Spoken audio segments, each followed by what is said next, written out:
Hola, ¿qué tal? Buenas noches de nuevo. Hoy vamos a terminar con nuestro taller histórico sobre las cosas misteriosas del periodo colonial de la Nueva España. ¿Ok? Y quedamos la vez pasada, si ustedes se acuerdan, en el caso de la familia Dongo. ¿Ok? Si ustedes se acuerdan, hablamos dónde está la casa, la pueden ver, hay una placa que dice en la calle Donceles. Aquí se cometió el crimen horripilante de la familia Dongo, porque para la época fue un crimen verdaderamente horripilante que se va a cometer. En el año de 1789, durante el gobierno del virrey don Vicente de Güemes Pacheco, segundo conde de Revillagigedo. Bien, vamos entonces a ver qué fue lo que pasó. ¿Quién es la familia Dongo? Eran unos españoles que desde hacía como 30 años vivían en México, habían hecho negocios, tenían varias haciendas, sobre todo en la parte donde hoy se encuentra Santa Fe, y tenían una casa y comerciaban en lo que viene siendo dentro de la Ciudad de México. Entonces era una familia muy respetada, muy querida, se dice que hacían muchas obras de caridad también, se dice que constantemente mantenían orfanatos, beaterios. Los beaterios eran donde metían a las mujeres que se quedaban sin apoyo económico porque había muerto su marido y no tenían papá o hermano que la sostuviera. Entonces la mujer no podía estar sola en la calle. Que la mujer sola era mal vista, o te metías de monja o te metías de prostituta, no había otra. Entonces, pero había una tercera opción, meterte a un beaterio. ¿Okay? Entonces eran mantenidas y eran muy buena onda. ¿Correcto? Bueno, pero, y vivían bien, tenían lacayos, tenían criados, hasta donde se sabe, la familia Dongo era una familia querida, respetada, vivían, pues, obviamente donde está el centro histórico, y no tenían enemigos, aparentemente. Bien, pero un día, como he dicho, una noche, hubo una reunión precisamente en casa del virrey don Vicente de Güemes Pacheco, en donde asistieron los principales personajes de la sociedad novohispana, a la que asiste don Manuel Dongo, la cabeza principal de la familia. Sus hijos ya estaban grandes, habían vivido en diferentes lugares, y él vivía, pues por lo general, con su esposa y con un montón de criados que eran los que atendían sus caballerizas y una serie de cosas que ellos tenían. Y entonces, este día, él solo, la esposa no va, se va a la cena con el virrey. Hay muchos datos de la plática que se hizo en la cena, y que estaban muy contentos y que estaba muy feliz. Todos contentos. Y como a las 10 de la noche, cosa que ya tardísimo en esa época, se despiden todos. Quedan en verse con el virrey al día siguiente. Don Manuel agarra a sus dos lacayos que manejaban su coche, o sea, su carruaje, su carroza, se sube, sale de lo que viene siendo hoy el Zócalo, y de ahí agarra, rumbo hacia la calle Donceles, casi ya entrando a lo que hoy es la avenida Lázaro Cárdenas, el eje central Lázaro Cárdenas, y él se va a su casa. Hasta ahí todo marchaba muy bien, cada quien llegó a su casa, todos muy contentos y felices. Al día siguiente quedaron en verse para los asuntos comerciales y empresariales que tenían, cuando de repente, a eso de las 9 de la mañana, el notición, no tenía ni 12 horas que habían visto a don Manuel Dongo, el notición que le llegan al virrey, a la Inquisición, a los alguaciles. Se encuentra dentro de la casa de la familia Dongo 11 cadáveres, de los cuales, con lujo de violencia, habían sido asesinados, y de los cuales estaba el cadáver de don Manuel Dongo, de sus dos lacayos que lo había llevado, de su esposa, de un sobrino, de su mayordomo, de su criada, de su cocinera, en resumidas cuentas, de todos los que vivían en esa casa. 11 personas en total. Los cadáveres regados en diferentes estancias, tirados violentamente, algunos con el cráneo despedazado, otros totalmente acuchillados, así. Algo que impacta al virrey, sobre todo por todavía la noche anterior habían estado juntos. El mismo virrey se presenta en el lugar de los hechos, que ya estaba lleno de curiosos. No existía todavía la idea de vamos a cordonar el lugar porque vamos a trabajar para levantar los cadáveres. Los curiosos hablando, la gente llorando porque al señor Dongo lo querían. Y van sacando los cadáveres uno tras otro, todos bañados en sangre, tapados, cubiertos, para llevar, evidentemente, pues obviamente, pues en este caso a la morgue de que estaba en lo que se llamaba la Acordada. El Zócalo de México, para que nos ubiquemos bien, de esa época, no estaba como hoy está. Las construcciones que para esta época ya estaban tal y como están, son la catedral, es así, la catedral, y el Palacio Virreinal, que ya cambió un poco.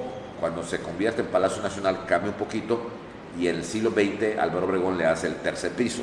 El Palacio Nacional tiene 3 pisos, nomás tenía 2. Por lo demás, algunos edificios ya cambiaron. De hecho, se han abierto calles. El Zócalo, lo que es la parte central, lo que es la explanada esa grandota, donde se eleva la bandera nacional y donde hay los plantones, y sobre todo el presidente actual que hacía muchos plantones antes por allá, eso no estaba así. Había edificios. No era que hoy podías caminar, atravesar toda esa explanada y llegar a Palacio. No estaba así. Había edificios. Y había uno muy grande, que era un centro comercial muy famoso de la época colonial y que todavía sobrevivió hasta el siglo XIX. Se llamaba el Parián, que era, por decir algo, para los que estamos acá en Mérida, como decir algo que será Plaza Galerías, o mejor, o más grande, la isla, cosa muy grande. Ahí había de todo, estaba techado y ocupaba un 50% de lo que hoy es esa explanadota grandota que hay ahí, grandota. Bueno, y atrás de ese edificio estaba el edificio llamado La Acordada, que era el edificio, lo que hoy le llamaríamos la Fiscalía de la República. Entonces ahí llevaban los cadáveres. Y después que llevan los cadáveres y la gente llorando, pues estaba viendo qué fue lo que ocurrió, pues entran los alguaciles, entran los policías a ver qué había pasado. La descripción que nos hace Vicente Rea Palacio, tomada del archivo de la Inquisición, es que la casa estaba bañada en sangre. Por todos lados había sangre. Desde el portón principal, desde el portón de la entrada, estaba lleno de sangre. Lleno. Desde caminabas y las escalinatas llenos de sangre, porque se encontraban en diferentes espacios a los muertos, no estaban todos juntos. El cadáver del señor Dongo fue encontrado en la puerta de entrada, mientras que los de las criadas más por allá. La casa estaba súper bañada en sangre y empiezan las averiguaciones. ¿Qué era lo que había pasado?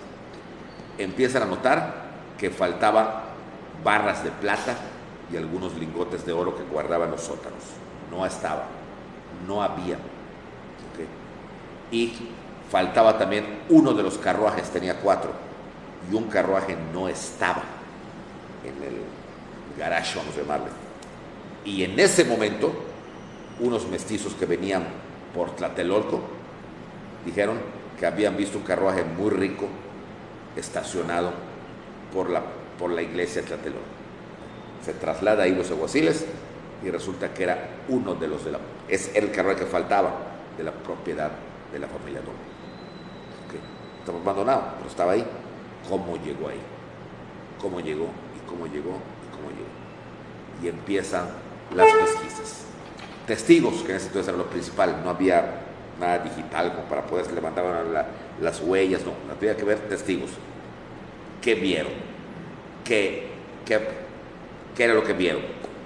Y los testigos empiezan a decir pues que de verdad no vieron nada sospechoso, y al ver que no había nada sospechoso, entonces el virrey pide que se averigüe quiénes fueron las últimas personas que entraron a la casa de la familia Dongo que no fueran parte de la servidumbre ni parte de la familia.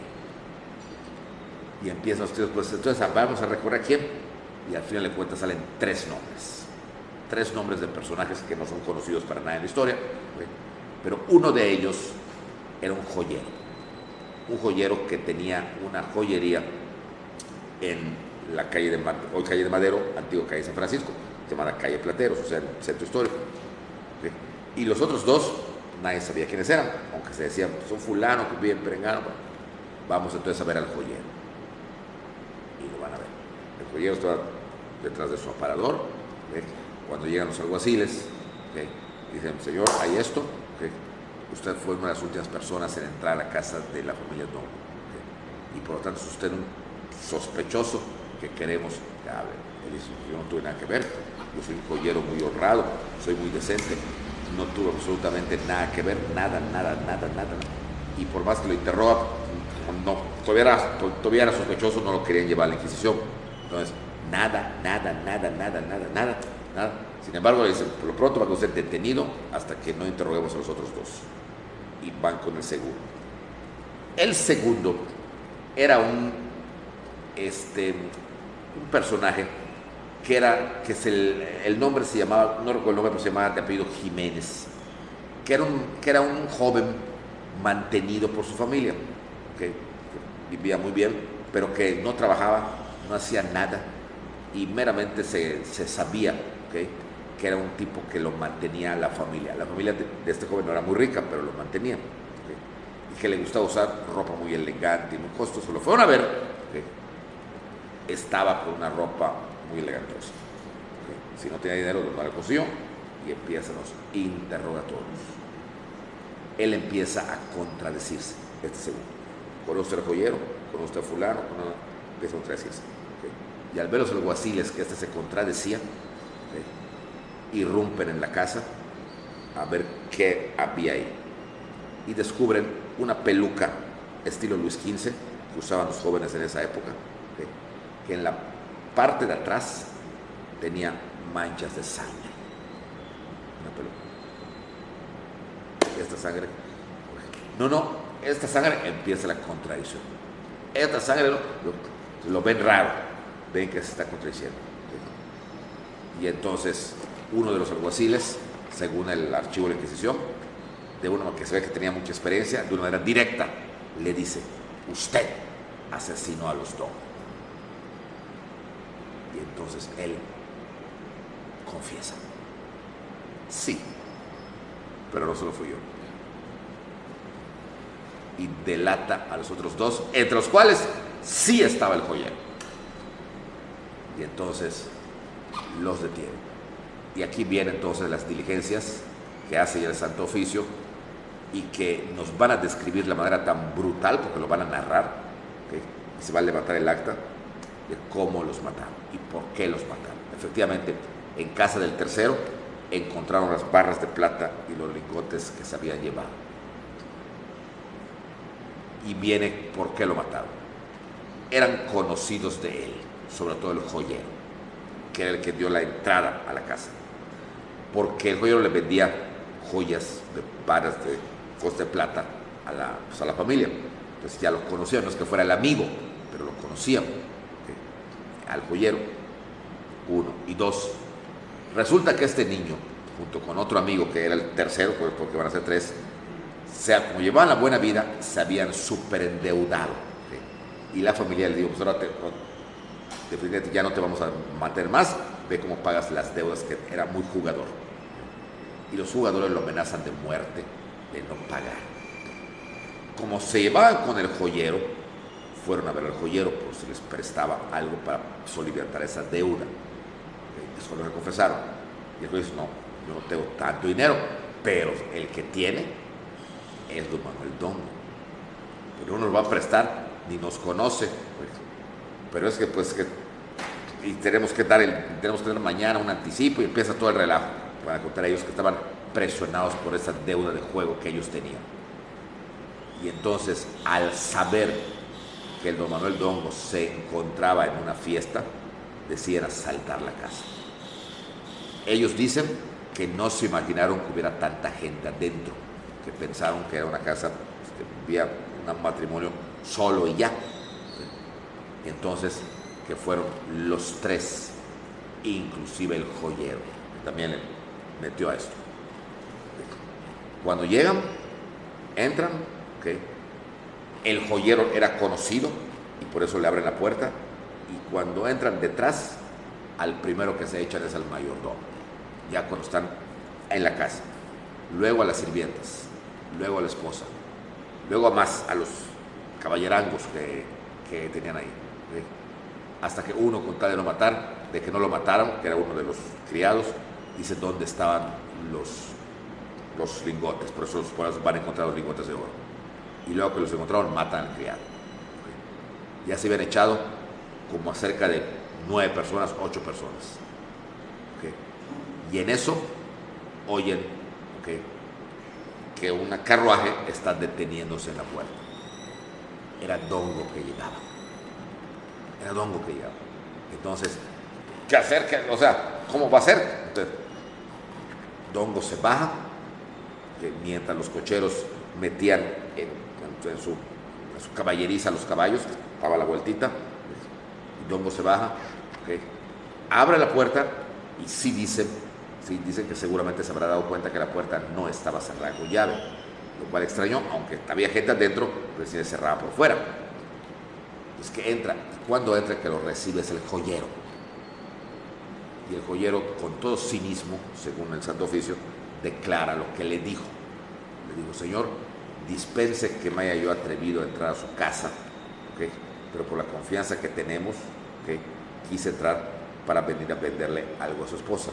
¿Okay? Entre sorprendido por la hora de la noche que estaba el joyero ahí, de cómo había entrado, ¿okay?, y sorprendido de ver que no veía, así como ahorita yo estoy viendo para allá, como que no se viera a nadie, que siempre había gente, ¿okay?, Dongo como que no supo qué contestarle, y en eso le caen los otros dos, ¿okay?, que con uno de los lingotes que ya tenía le rompe la cabeza a Dongo, se la quiebra, ¿okay?, cae, ¿okay?, y el otro se la balanza, que fue el jovencito, el de la que tenía la peluca, se los estaba viniendo de alguna fiesta, y lo va a machacar,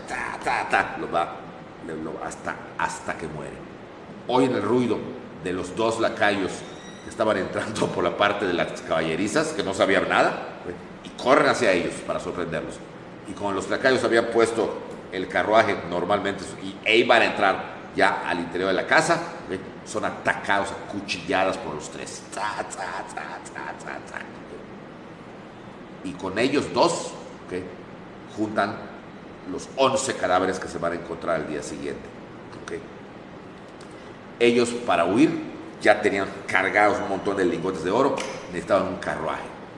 Y entonces agarran uno de los de Dongo. Por eso va a aparecer. Y se van. O sea, tratan de huir hacia el norte de la Ciudad de México. Era de noche. Y se van, huyen.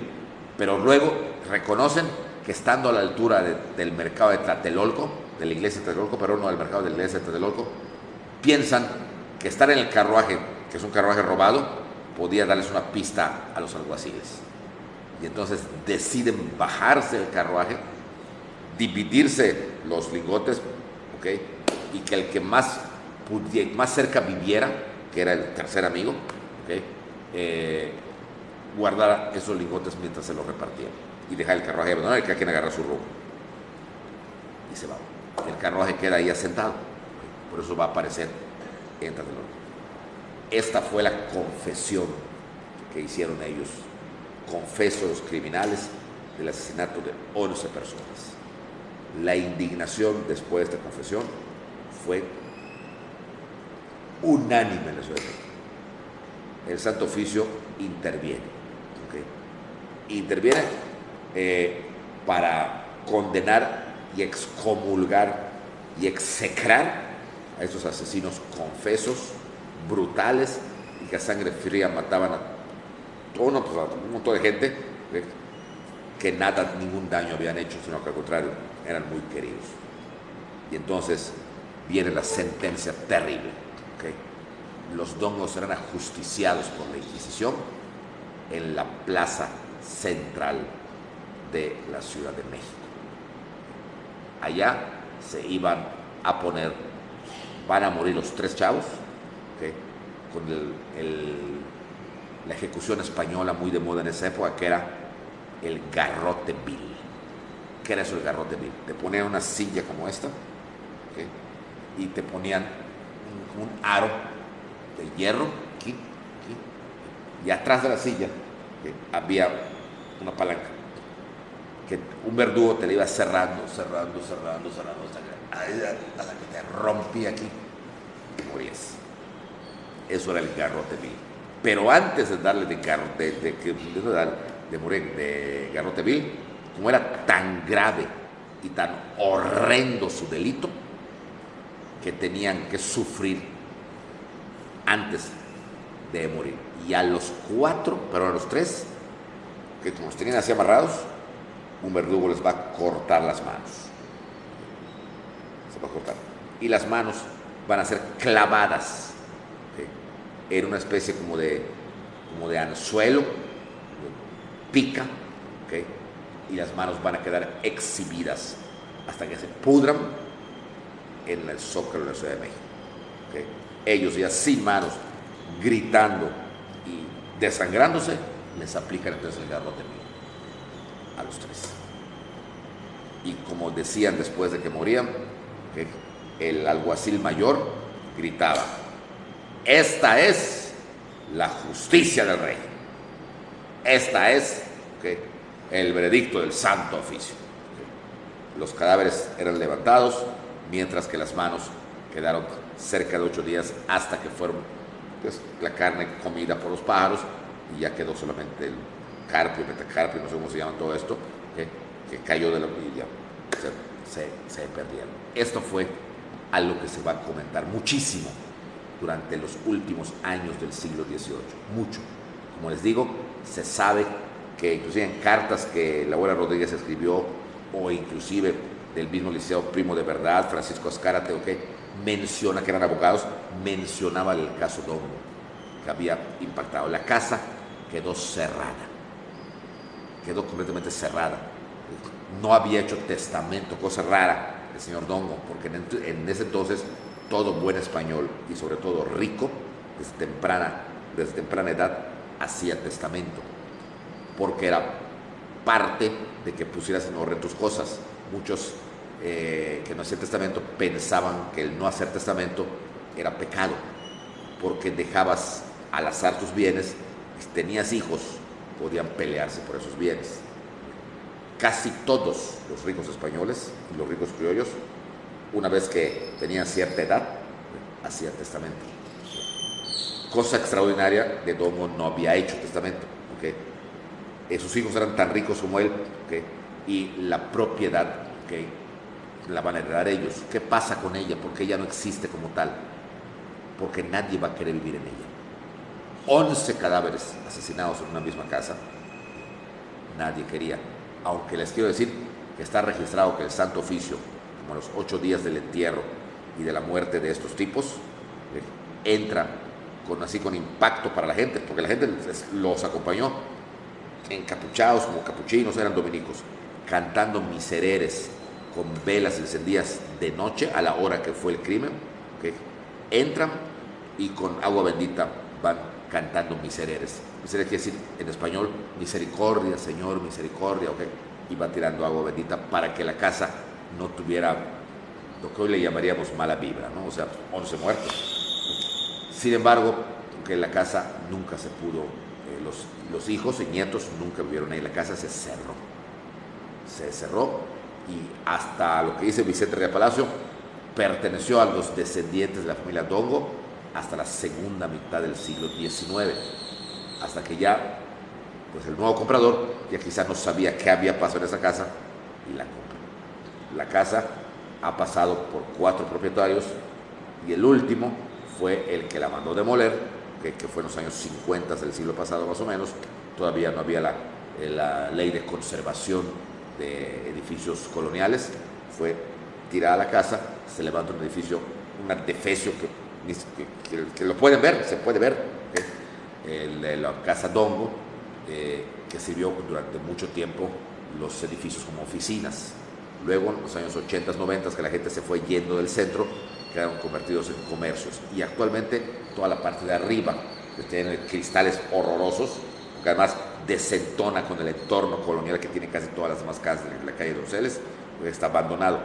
Solamente hay la parte de abajo, está ya fraccionada y venden, pues como lo venden, no son grandes comercios, que venden cositas, que venden cosas de todo a 5 pesos, o sea, es lo que hay allá. Y ahí lo único que queda de este recuerdo es la placa que mandó poner don Héctor de Mauleón para recordar ese acontecimiento que, si bien hoy no nos dice gran cosa, en ese momento fue un acontecimiento que impactó a la sociedad novohispana y que además duró en la mente del novohispano casi 2 generaciones. Lo tenían aquí, como que era algo. Los crímenes de esta materia, de esta manera, no eran comunes que se cometieran en la Nueva España. Sí mataban a uno, que un asalto, que eso, pero 11 en una misma casa, con la brutalidad que se dio, hasta cuando escribe Vicente Ría Palacio su libro, el libro Rojo, que fue en 1880 y tantos cuando lo escribió. Él dice que no había conocimiento, ni él sabía de ningún otro crimen tan atroz que haya impactado tanto la Ciudad de México. Muy probablemente luego en el siglo XX sí hubo, ¿okay? Ha habido cosas, pues que la mata viejitas y no sé cuántas cosas que ha habido en el siglo XX, ¿no? Pero en ese momento fue un crimen verdaderamente atroz. ¿Okay? Se puede decir que con este crimen terminaba el siglo XIX, el siglo XVIII en la Nueva España, y empezaba un siglo, ¿okay?, donde iban a haber muchos cambios. Para empezar, los cambios de la independencia. Y para concluir, ¿okay?, les voy a contar, para concluir lo que es ya la parte colonial, una de las leyendas, no es la Llorona, no vayan a pensar, más impactantes que se han escrito en el periodo colonial en la Nueva España. No ocurrió en México, pero sí en el periodo colonial, y quería decirles que ocurre acá, en la ciudad de Mérida, donde está su servidor, en una calle que existe y en parte de un convento que todavía existe. ¿Okay? Se le llama el fantasma del Matadero Viejo. Vamos, los que conocen el centro histórico de Mérida probablemente conozcan la iglesia de monjas. ¿Okay? La iglesia de monjas está situada en la calle 63 con 64. Hoy, pero en esa época abarcaba 63, 64, 62, ¿okay?, 66, ¿okay?, 68. O sea, era gigantesco el convento de monjas, gigantesco. De hecho, dividía la calle 66. La calle 66 hoy en día, si agarras tu auto, va de sur a norte, perdón, va de norte a sur. ¿Okay? Esa es la. Hoy tú agarras la 66 desde más o menos desde la altura de la Plaza de Toros, ¿okay?, y termina la calle en el hangar militar, ¿okay?, donde alguna vez estuvo las oficinas de la compañía de aviación de transportes aéreos mexicanos, la TAMSA, precisamente una de ese, donde está la Fuerza Aérea Mexicana, en la final de la calle 66. Ese era un pequeño aeropuerto donde salían avionetas, que por cierto, dato curioso, de ese hangar salió el famoso actor Pedro Infante para estrellarse y morir en Mérida hace ya 63 años. ¿Okay? Bueno, pero la 66 hoy la agarras y puedes recorrerla completita, no hay, es pura línea recta. En esa época no. Chocabas con el murote del convento de monjas. Entonces tenías que dar 2 esquinas, claro que no había autos, pero en caballo, por ejemplo, 2 esquinas para volver a agarrar la 66, que se llamaba la calle del Matadero Viejo, porque ahí estaba el rastro, y desembocabas en la ermita, y ahí terminaba Mérida, en la ermita. Hoy en día tú vas derechito y ya no son monjas, porque obviamente ya la fraccionaron, ya botaron toda esa parte y ya solo quedó lo que hoy vemos. Okay, bueno. Pues en ese lugar se desarrolla este misterio que hasta todavía en los años 80 del siglo pasado, muchos de los vecinos de la calle 66 que yo conocí contaban y decían si es cierto porque lo hemos visto. Pero todavía había gente que vivía por ahí, ya casi nadie vive por ahí. Bueno, ¿qué ocurrió?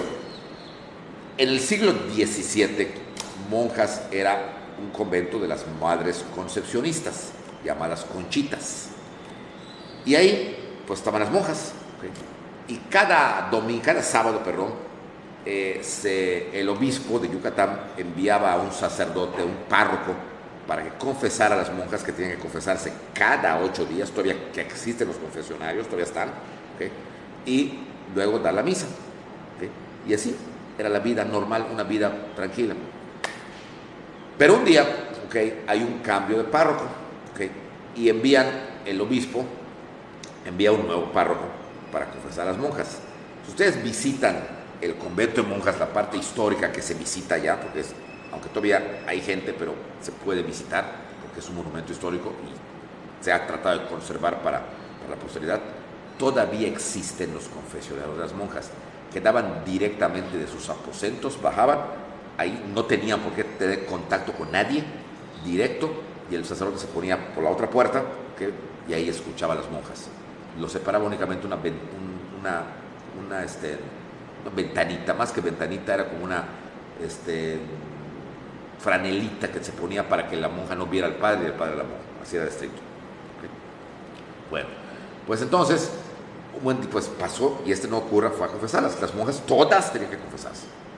Y aquí viene la leyenda, que de repente estaba confesando a una cuando el sacerdote oyó que la voz de la que confesaba le era familiar, la conocía. ¿Okay? No la veía porque estaba esa como cortinita, ¿okay? Y la monja no la podía correr, ¿okay?, solamente la podía correr el cura. Y está confesando cosas sin importancia, seguramente, pues que más vas a tener pecados en esa época. Y ya no puede aguantar, el sacerdote era joven, no puede aguantar y corre la cortinita. Y cuando la corre, la monja pues alza la vista porque ve que el padre corrió la cortina, o sea, no era común. Y cuando se ven, resulta que se conocían, porque era su exnovia y su exnovio, o sea, habían sido novios. ¿Y si habían sido novios, qué hacían metidos cada uno como cura y otro como? Porque debido a que no estuvieron de acuerdo sus padres, ¿okay?, impidieron esa relación. Y según la leyenda, ¿okay?, a él, para que deje de pensar en ella, lo meten al seminario, y a ella, para que deje de pensar en él, lo meten al convento. Lo que nunca se imaginaron es que algún día se van a volver a ver, y se volvían a ver. Evidentemente la llama del amor vuelve a brillar. Ay, fulanita, y entonces quedó muy contento. Y entonces cuenta la leyenda que cada sábado que el padre iba a confesar, la que más tardaba era ella. Conversando con él, seguramente las mujeres de ¿cuáles pecados tiene fulanita? O sea, confiesa.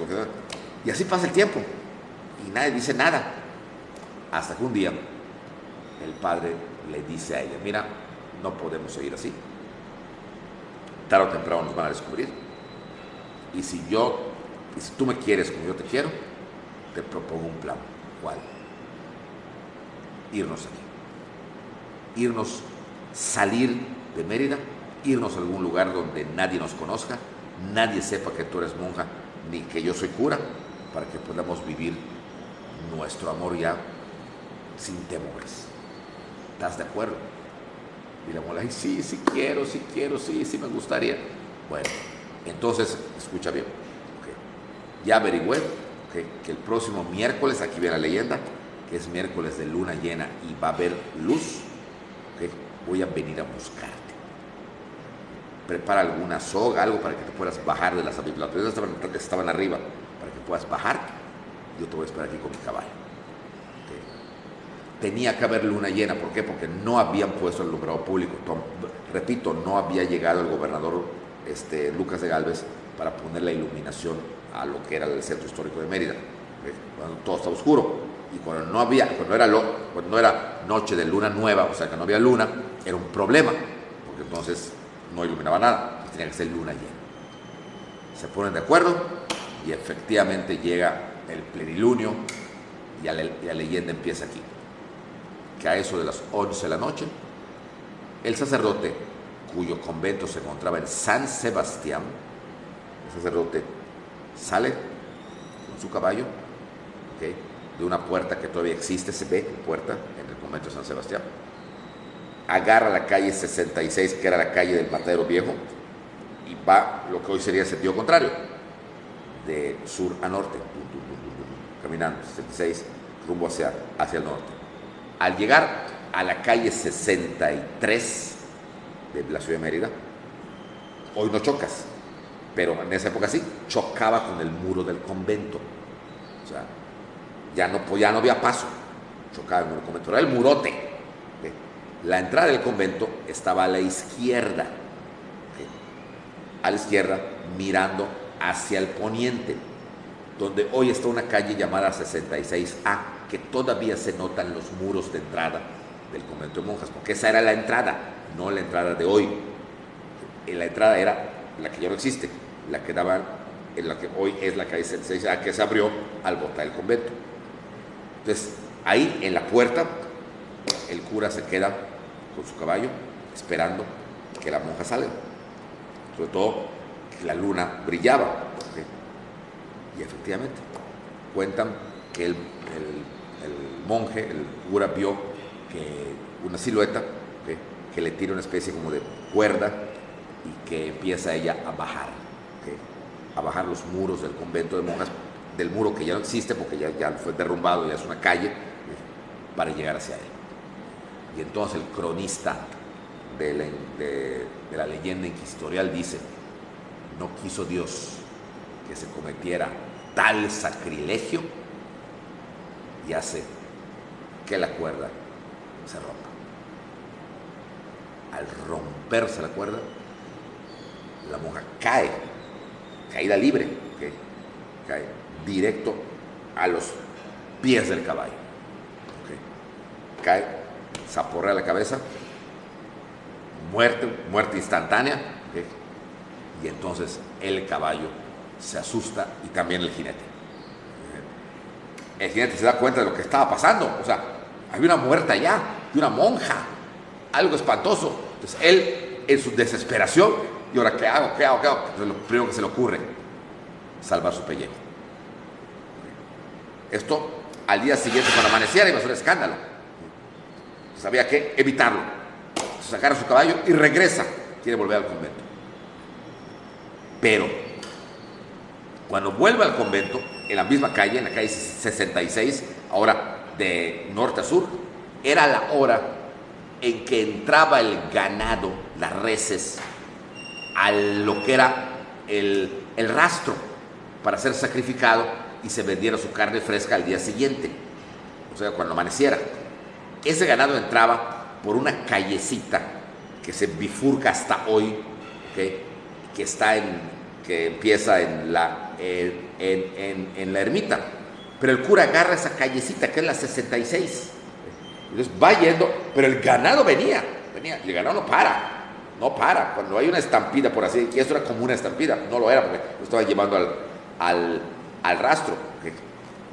El rastro que daba, para su información, el rastro que daba donde hoy está en la 66, se ve la entrada todavía conserva lo colonial, donde hoy está como donde forran muebles para automóvil, al menos eso fue lo última vez que vi que había ahí, ¿okay? Entonces cuando llega el caballo y llega el ganado, o sea, el caballo no puede parar, o sea, quiere parar, pero no para, y el ganado no para, y entonces se los lleva, ¿okay? Al querer parar el caballo, ¿okay?, el jinete no tenía cinturón de seguridad, sale volando el caballo, se aporrea con el quicio de la puerta del matadero, o sea, del rastro, ¿okay?, y queda muerto ahí. A la mañana siguiente, la Mérida colonial se despierta con la noticia de que había 2 muertos, una monja y un monje,